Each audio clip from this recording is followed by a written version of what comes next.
कहती हैं बस कहती हैं. இன்னும் கூட பெரும்பாலான வீட்ல தந்தை தான் முடிவு எடுக்கிறாங்க இல்லையா? ஆனா இது நியாயமா? கண்டிப்பா இல்ல. இதத்தான் திரு கமலக்கண்ணன் கவனித்து உணர்ந்தாரு. அங்கிருந்து தான் மாற்றத்தினாலே தூண்டப்பட்டது. நான் சின்ன பையனா இருந்தனால பேச தைரியம் இல்லாதனால அமைதியா இருந்தேன்.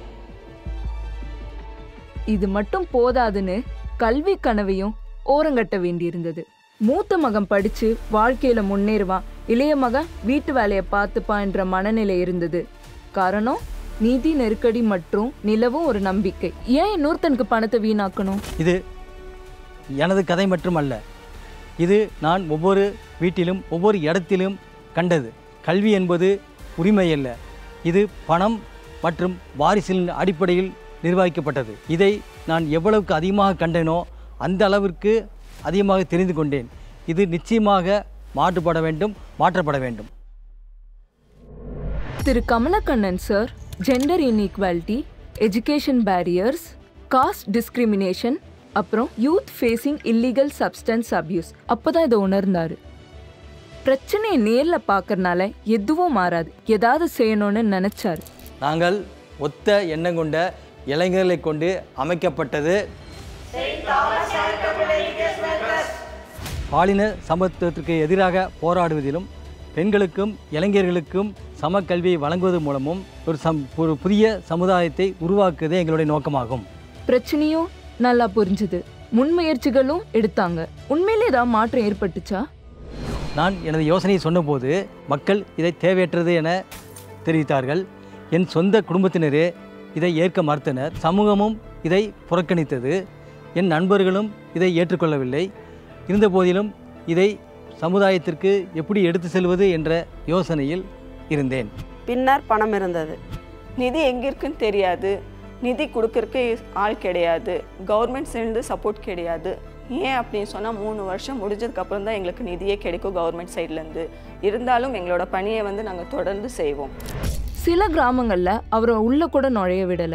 சில இடங்கள்ல மக்கள் அவரை வெளிப்படையாவே எதிர்த்தாங்க. மத்தவங்களும் அவர் மேல ரகசியமா பொய் வழக்குகள் செஞ்சாங்க. மேலும் அவருக்கு எதிராக மனுக்கள் தாக்கல் செய்யப்பட்டன.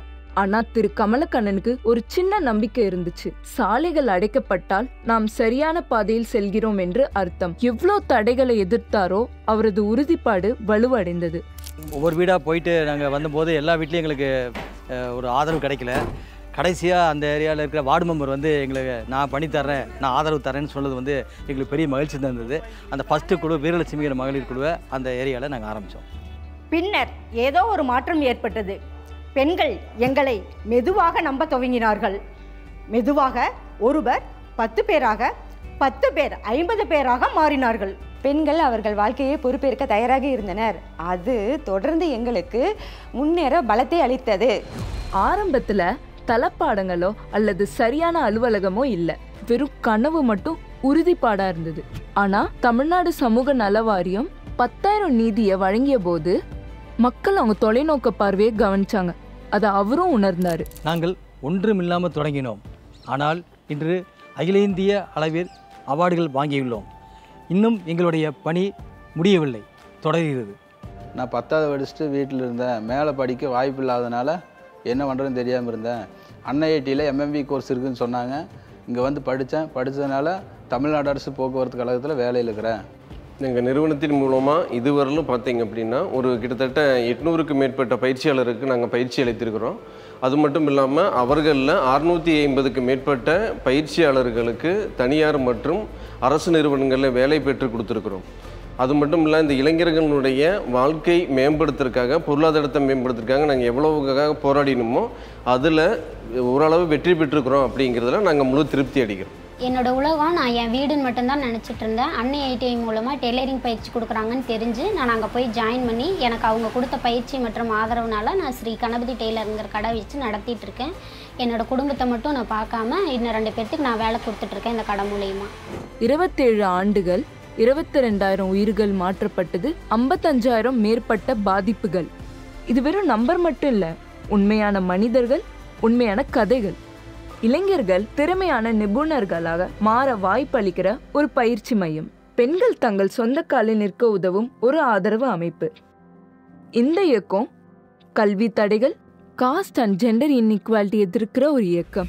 நாங்கள் ஒன்றுமில்லாமல் தொடங்கினோம். ஆனால் இன்று அகில இந்திய அளவில் அவார்டுகள் வாங்கியுள்ளோம். இன்னும் எங்களுடைய பணி முடியவில்லை, தொடர்கிறது. எங்கள் சேவை சமுதாயத்திற்கு தொடர்ந்து தேவை. பல பெண்கள், இளைஞர்கள், குழந்தைகள் தங்கள் கல்வியை மேம்படுத்த காத்திருக்கிறார்கள். நாங்கள் தொடர்ந்து சமுதாயத்திற்காக இந்த சேவையை செய்வோம். ஒரு பயிற்சி மையம், குடும்ப ஆலோசனை சேவை மற்றும் இளைஞர்களுக்கான பாதுகாப்பான ஒரு இடம். சென்ட் தாமஸ் அறக்கட்டளை மற்றும் கல்வி அறக்கட்டளை கல்வி மட்டும் இல்ல, வழிகாட்டுதலையும் வழங்குறாங்க. இங்க சாதி, பாலினம், நீதி கட்டுப்பாடுகள் யாருடைய எதிர்காலத்தையும் தீர்மானிக்கிறது இல்ல. நமது நாயகனை தொடர்பு கொள்ள விரும்புனீங்கன்னா எல்லா டீட்டெயில்ஸும் கீழே உள்ள டிஸ்கிரிப்ஷன்ல இருக்கு. வாங்க, உங்க முதல் அடி எடுத்து வைங்க. யாருக்கு தெரியும், இது உங்க சொந்த நாயகன் கதையின் ஒரு தொடக்கமா கூட இருக்கலாம். திரு கமலா கண்ணன் ஒரு பிரச்சனையை எப்படி அடையலான்னு கண்டு அதை எப்படி தீர்த்தார் என்று கவனிச்சிங்களா நீங்க? அவர் சவால்களையும் எதிர்த்தாரு. ஆனா அவரது நோக்கம் தெளிவா இருந்துச்சு. அநியாயமான அமைப்பு மாற்றப்பட வேண்டும். மேலும் அவர் இதையெல்லாம் மற்றவங்களுக்காக செஞ்சாரு, ஒரு உண்மையான நாயகனை போல. அடுத்த வாரம் அதிக கதைகளுடன் உங்களை நான் பார்க்க வரேன். क्योंकि हीरो का उल्टा विलन नहीं होता, हीरो का उल्टा होता है तमाशबीन।